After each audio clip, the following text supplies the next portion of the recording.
Social మీడియాలో SI Rajasekhar పట్నం SI Rajasekhar గారి రాసలీలల వీడియో వైరల్ అవుతా ఉంది. అది మనం అందరం చూస్తూనే ఉన్నాం. మరి రాష్ట్రంలో శాంతి భద్రతలను కాపాడాల్సినటువంటి పోలీసులే ఈ విధమైనటువంటి మహిళలపై లైంగిక వేధింపులకు గురి చేస్తా ఉంటే సామాన్య ప్రజల పరిస్థితి ఏమిటని కూడా ఒక్కసారి ఆలోచించుకోవాలని కూడా ఈ సందర్భంగా గుర్తు చేస్తా ఉన్నారు రాష్ట్ర ప్రజలకి.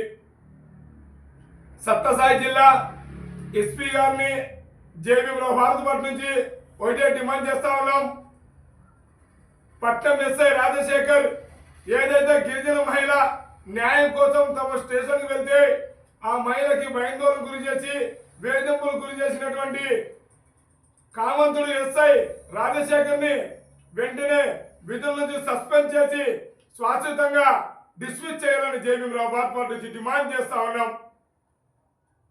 మరి అదే విధంగా చూసుకున్నట్లయితే మనం గతంలో వైఎస్ఆర్సీపీ ఎంపీ అయినటువంటి గోరెంట్ల మాధవ్ కూడా గతంలో ఇలాంటి పనులు చేశారు.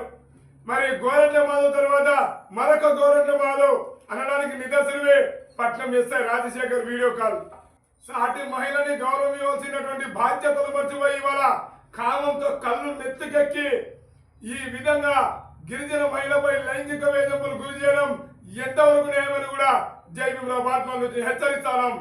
ఇదే మాదిరిగా చేస్తా ఉంటే ఇక మీదట దళిత గిరిజన బహుజనులందరూ కూడా ఏకమై తరిమి కొట్టే పరిస్థితి వస్తుందని కూడా ఈ సందర్భంగా పట్టం ఎస్ఐని గుర్తు చేస్తా ఉన్నాం. ఖబర్దార్ ఎస్ఐ ఇంకొకసారి ఏ మహిళల పట్ల అభ్యాసకరమైనటువంటి పదాలతో లైంగికంగా వేధింపులు గురి చేసినా ఎవరిని వదిలిపెట్టే పరిస్థితి లేదని కూడా ఈ సందర్భంగా హెచ్చరిస్తా ఉన్నా. ఇప్పటికైనా సత్యసాయి జిల్లా ఎస్పీ గారు తక్షణమే స్పందించి ఇలాంటి కామంతుని శాశ్వతంగా విధుల నుంచి డిస్మిస్ చేయాలని జేబీరావు నుంచి డిమాండ్ చేస్తా ఉన్నాం. లేని పక్షాన సత్యసాయి జిల్లాలో జేబీరావు భారత్ పార్టీ ఆధ్వర్యంలో పెద్ద ఎత్తున ఆందోళన కార్యక్రమాలు కూడా శ్రీకారం చుడతామని కూడా ఈ సందర్భంగా గుర్తు చేస్తా ఉన్నా జిల్లా ఎస్పీ గారికి.